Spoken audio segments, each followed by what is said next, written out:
UP के औद्योगिक विकास मंत्री सतीश महाना जनपद हापुड़ का निरीक्षण करने के लिए पहुंचे, जहां उन्होंने जनपद हापुड़ के पिलखवा क्षेत्र में स्थित आनंदा मिल्क प्लांट का निरीक्षण किया।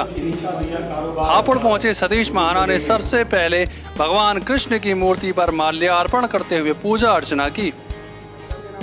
मिल्क प्लांट का निरीक्षण करते हुए लोकल फॉर ग्लोबल की नीति पर चलने वाले आनंदा ग्रुप को उन्होंने जमकर सराहा।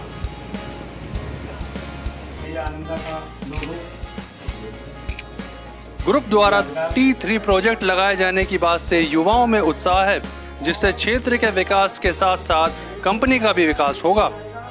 आनंदा ग्रुप द्वारा करीब 200 गांवों में प्रोजेक्ट लगाने की तैयारी की जा रही है, जिसको लेकर जापान से भी कंपनी ने करार किया है। मंत्री सतीश महाना द्वारा कंपनी द्वारा बनाए जाने वाले अच्छी गुणवत्ता के मिल्क प्रोडक्ट्स को लेकर एक प्रशस्ति पत्र भी आनंदा ग्रुप को सौंपा गया। पर डिलीवरी दे आनंदा के प्रोडक्ट्स की, तो एक तो कंज्यूमर को बेनिफिट मिलेगा अच्छा प्रोडक्ट का, दूसरा फार्मर को बेनिफिट मिलेगा, उसके दूध का अच्छा मूल्य मिलेगा, और ज्यादा से ज्यादा हम दूध उत्तर प्रदेश से उत्पादन करके हम कंज्यूमर से मिल्क के बारे में रिसर्च किया, खुद जानकारी करी। बहुत सारे लोग होते हैं कि अपने टेक्निकल एडवाइजर्स को ले जाते हैं, जो उससे संबंधित लोग उनको ले जाते हैं, लेकिन स्वयं उसकी रुचि लेकर, जिसमें जो इंडस्ट्रियलिस्ट होता है उसको सारी जानकारी जो स्वयं होती है, और इनका समर्पण जो अपने संस्थान के प्रति है, जो किसानों के प्रति है, और जो मार्केट में एक विश्वसनीयता बनाए के प्रति जो इनका समर्पण है, निश्चित रूप से मेरे लिए सौभाग्य की बात है कि ऐसे मिल्क प्रोड्यूस के अंतर्गत मेरे लिए हमेशा इस बात की इच्छा थी कि मैं वहाँ पर जाकर स्वयं देखूँ। तो जिस लेटेस्ट टेक्नोलॉजी, जिस हाइजीन के साथ यहाँ पर मिल्क प्रोड्यूस और मिल्क प्रोडक्ट जो बनाए जा रहे हैं, ये निश्चित रूप से प्रशंसा की बात है। और बहुत जल्दी ही जिस प्रकार से अपना एक्सपेंशन के बारे में सोच रहे हैं, तो यहाँ के लोकल किसानों के लिए भी बहुत महत्व की बात होगी। और आनंदा के द्वारा जो पूरे देश और दुनिया के अंतर्गत जो अपनी प्रेजेंस बनाई है, उसके लिए मैं शुभकामनाएं देता हूँ।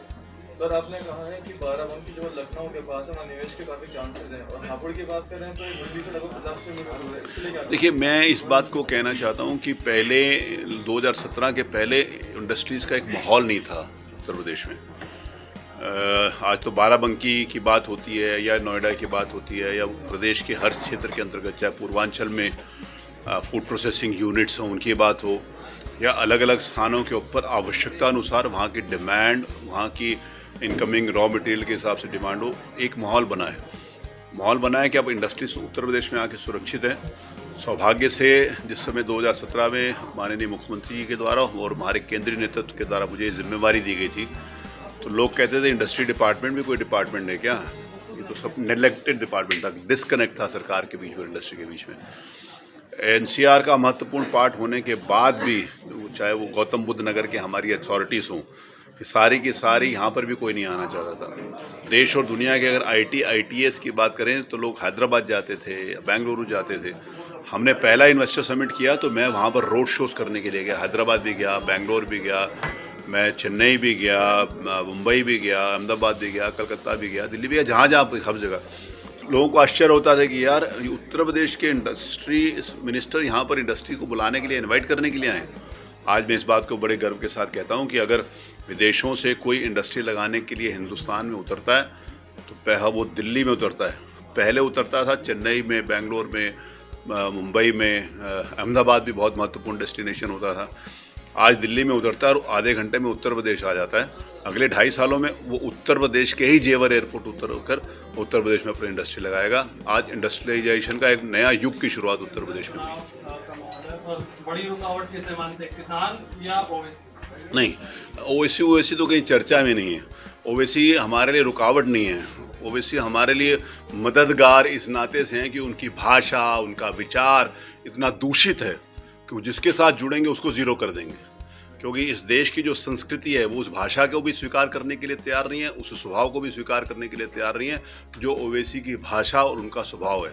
जो उनके विचार है सांप्रदायिकता फैलाकर समाज को बांटने का, वो आज इस देश की और प्रदेश की जनता इसके लिए स्वीकार नहीं करती। इसीलिए वो जिसके साथ वो, मैं ओवैसी की पार्टी और उनको शून्य मानता हूँ, और मैं मैथमेटिक्स का स्टूडेंट हूँ, शून्य को जिसके साथ गुणा करेंगे वो शून्य हो जाएगा।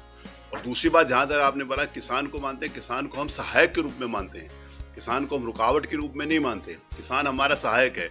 क्योंकि हमारी सरकार बनने के पहले किसान को उत्तर प्रदेश में बिजली नहीं मिलती थी। बिजली के लिए अगर उसको अपनी सिंचाई के लिए ट्यूबवेल का चलाने की जरूरत है, सर्दियों में भी घनघोर सर्दी में जिस समय बारिश सिंचाई के पानी की आवश्यकता होती थी, तो रात को सोता हुआ भी आंख खोल के देखता था कि बत्ती आएगी तो ट्यूबवेल चलाएंगे। अब उसको बत्ती के लिए इंतजार नहीं करना पड़ता। किसान को सबसे महत्वपूर्ण बात है किसान सम्मान निधि के माध्यम से दी। पहले किसान को खाद के लिए लाठी गोली खानी पड़ती थी, अब किसान के लिए ये सरकार किसानों के लिए समर्पित है। किसान हमारा मेन सहयोगी है सरकार बनाने के लिए, बाधा नहीं है।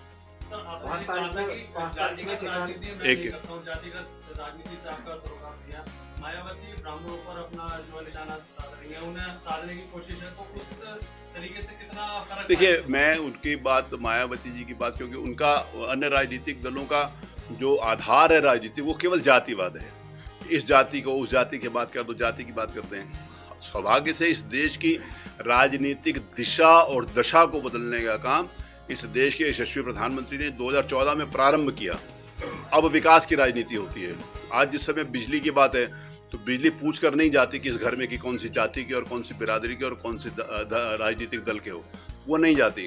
अब मायावती जी 4.5 साल तक पता नहीं कहाँ गायब थी। मेरे ख्याल है मीडिया में भी नहीं दिखाते थे और वो भी नहीं होता था। अब उनको अपनी प्रेजेंस बनाने के लिए जो जाति के नाम के ऊपर तिलक तराजू और तलवार के नारा देती थी, जो इस दो राजनीतिक दल मिलकर, समाजवादी पार्टी और बहुजन समाज पार्टी ने जिस समय मिलकर सरकार बनाई थी, तो इन्होंने एक नारा दिया था कि मिले मुलायम काशीराम, हवा में उड़ गए श्री राम। तो ये उनका ही नारा था। तो आज वोट के लिए लोग बेवकूफ़ नहीं है देश और समाज के अंतर्गत। आप कुछ भी करेंगे, वो उनके पार्टी के नेता जो ये सम्मेलन, ब्राह्मण सम्मेलन कर रहे हैं, हमारे एक बहुत वरिष्ठ नेता ने बहुत अच्छी बात कही थी कि मायावती जी जिनको अपने पास उन्हीं को नहीं बिठा सकती, वो दूसरों का सम्मान क्या बचा पाएंगे।